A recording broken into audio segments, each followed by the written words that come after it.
Du blanc à perte de vue, des tempêtes de neige qui font froid dans le dos. Le thermomètre peut descendre ici jusqu'à moins 50 degrés. Moi je dis toujours, là, l'aventure, elle est à la sortie de sa porte, on sort de chez soi et ça peut être l'aventure. Hein.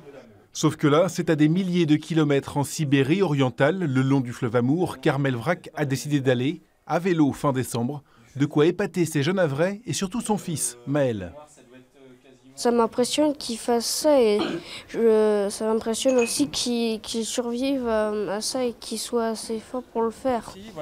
1200 km sans assistance avec une tente, des raquettes et des vêtements bien chauds, jusqu'à l'île de Sakhaline, l'aventure, la vraie.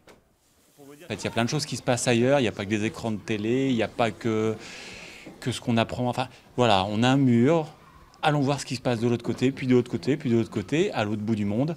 Il y a des gens qui vivent différemment et qui vivent, j'allais dire, naturellement. Et donc, allons le découvrir, quoi. Découvrir, c'est un peu improvisé parfois. Un fat bike, une poulka, 2 éléments indispensables pour son voyage, mais 2 éléments qui, normalement, ne vont pas ensemble.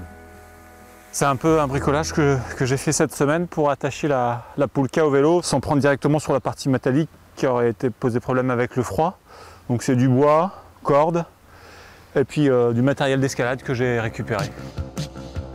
N'allez pas croire qu'il est fou, Armel Vrak n'en est pas à son premier défi. Cet ancien chasseur alpin est un touche-à-tout, sportif et amoureux de la nature. Il y a toujours une appréhension parce que même si on répète les efforts, les miens en tout cas ne sont jamais les mêmes. Avec les aventures, il y a toujours un petit grade au-dessus à chaque fois.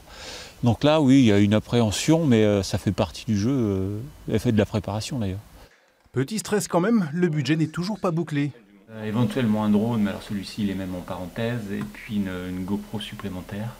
Il manque 3 500 € encore à notre aventurier qui doit s'envoler le 27 décembre. C'est la dernière ligne droite.